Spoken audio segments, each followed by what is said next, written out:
అక్రమార్కులకు శిక్షలు ఎప్పుడు వైకాపా హయాంలో జరిగిన కుంభకోణాల్లో కొన్నింటిలోనే చర్యలు, మరికొన్నింటిలో కేసుల నమోదుకే పరిమితం. విచారణ ఊసేలేదు. కూటమి ప్రభుత్వం ఏడాది పాలనలో పరిస్థితి.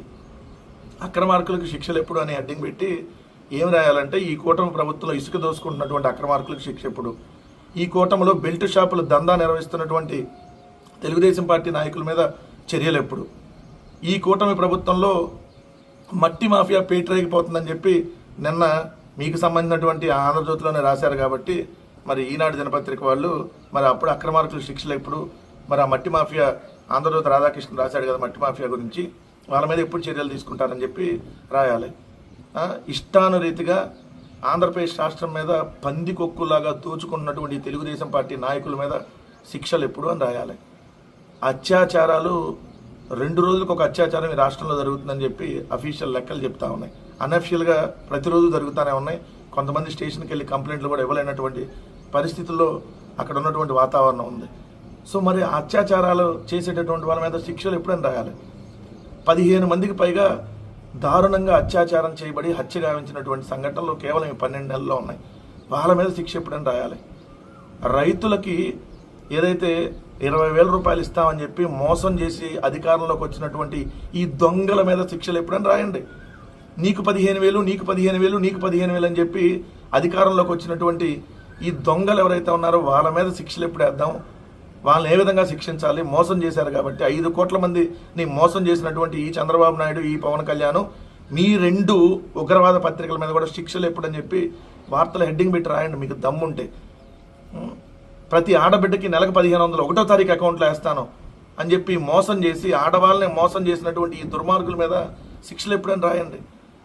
మొన్న చూస్తే 9వ తరగతి చదువుతున్నటువంటి దళిత బాలిక మీద 14 మంది కలిసి 6 నెలలుగా సామూహిక అత్యాచారం చేస్తున్నారు కదా.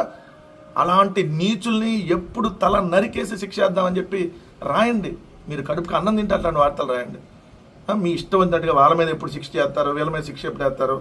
ఇప్పుడంటే పెద్దిరెడ్డి గారిని కూడా అరెస్ట్ చేయాలంట, అర్జెంట్గా కొడాల నానిని అరెస్ట్ చేయాలంట, మాజీ మంత్రి జోగి రమేష్ని అరెస్ట్ చేయాలంట, పేరు నాని గారిని అరెస్ట్ చేయాలంట, సద్దల భార్గవ్ గారిని అరెస్ట్ చేయాలంట, ఆడుదాం ఆంధ్ర రోజా గారిని అరెస్ట్ చేయాలంట, ద్వారంపూడి చంద్రశేఖర్ రెడ్డి గారిని అరెస్ట్ చేయాలంట, కారుమూరి నాగేశ్వరరావు గారిని అరెస్ట్ చేయాలంట, దాడిశెట్టి రాజా గారిని, అలానే కన్నబాబు గారిని, వాళ్ళ సోదరుడు కళ్యాణ్ కృష్ణని అందరిని అరెస్ట్ చేయాలంట.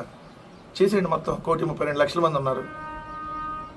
1,32,00,000 మందిని అరెస్ట్ చేస్తే రోజు పని అయిపోయింది కదా. రోజు మీ రాక్షసానందం కడుపుకి అన్నం తిని రాయండి వార్తలు.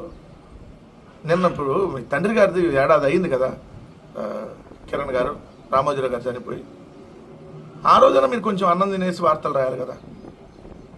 వర్ధంతి రోజన్నా కొంచెం తినేసి వార్తలు రాసి చేస్తే బాగుండేది కదా. ఈసారి కొద్దిగా తిని రాయండి వార్తలు, అన్నం తిని రాయండి. వేరే గడ్డి తిని మాత్రం రాయమాకండి దయచేసి.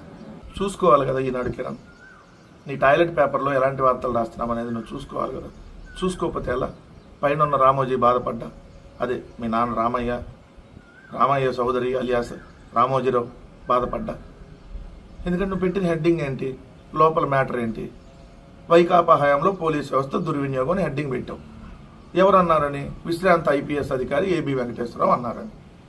లోపలికి వెళ్తే మ్యాటర్ ఏంటి? ప్రజలు, ప్రజా సంఘాలు చైతన్యంతో ఉద్యమించి పార్టీలు తమ మేనిఫెస్టోలో పోలీస్ సంస్కరణకు ప్రాధాన్యత ఇచ్చేలా ఒత్తిడి చేయాలన్నారు. అంతవరకు బాగానే ఉంది కదా. తెనాలిలో 3 యువకులను పోలీసులు కొట్టడం చట్టవిరుద్ధమని, ప్రజాస్వామ్య పాలనలో ఇలాంటి చర్యలను అందరూ ఖండించాలని ఏబి వెంకటేశ్వరరావు గారు అన్నారు. మరి వైకాపా హయాంలో పోలీసు వ్యవస్థ దుర్వినియోగమా, కూటమి హయాంలో పోలీసు వ్యవస్థ దుర్వినియోగమా? నువ్వు పెట్టిన హెడ్డింగ్ ఏంటి, లోపల నేను మాట్లాడిన మ్యాటర్ ఏంటి? తెనాల్లో 3 యువకులను పోలీసులు కొట్టడం చట్టవిరుద్ధమని, ప్రజాస్వామ్య పాలనలో ఇలాంటి చర్యలను అందరూ ఖండించాలన్నారు. సంబంధిత పోలీసు అధికారులపై చర్యలు తీసుకోవాలని కోరారు. మరి పోలీసు వ్యవస్థ దుర్వినియోగం అవుతుంది ఎప్పుడు? మరి హెడ్డింగ్ ఏంటి? నువ్వు లోపల రాసిన అతను మాట్లాడిన మాటలు ఏంటి? మరి చూసుకోవాలి కదా. మాజీ ఎమ్మెల్సీ కేఎస్ లక్ష్మణరావు మాట్లాడుతూ పోలీస్ స్టేషన్కి వెళ్ళి సమస్యలు చెప్పుకునేందుకు భయపడే పరిస్థితి ఉందని ఫ్రెండ్లీ పోలీసింగ్ రావాలని అభిప్రాయపడ్డారు. మరి కూటమి హయాంలో పోలీసు వ్యవస్థ దుర్వినియోగమా, వైకాపా హయాంలో పోలీసు వ్యవస్థ దుర్వినియోగమా? చూసుకోవాలి కదా మీరు హెడ్డింగ్ పెట్టినప్పుడు. అంటే జగన్మోహన్ రెడ్డి గారి మీద బురదేసేయాలి. ఆ తొందర ఆతృతతో వాళ్ళు ఏం మాట్లాడారో, అసలు మీరేం రాశారో తెలియనటువంటి, అంటే సోయి లేకుండా వార్త రాసేసారా? సో ఈసారి కొద్దిగా చూసుకో, దొరికిపోకుండా సో ఇతడు వల్లం లక్ష్మణ్ రెడ్డి మాట్లాడుతూ జన చైతన్య వేదిక అధ్యక్షుడు అధికార పార్టీలకు పోలీసులు ప్రైవేట్ ఆర్మీగా మారిపోతున్నారని ఆరోపించారు. చూసుకోవాలి కదమ్మా, వైకాపా హయాంలో పోలీసు వ్యవస్థ దుర్వినియోగమా, కూటమి ప్రభుత్వంలో కూటమి హయాంలో పోలీసు వ్యవస్థ దుర్వినియోగమా? ఇలా దొరికిపోతే ఎలా పొద్దున్నే? సో ఈసారి దొరకకుండా జాగ్రత్త పడండి.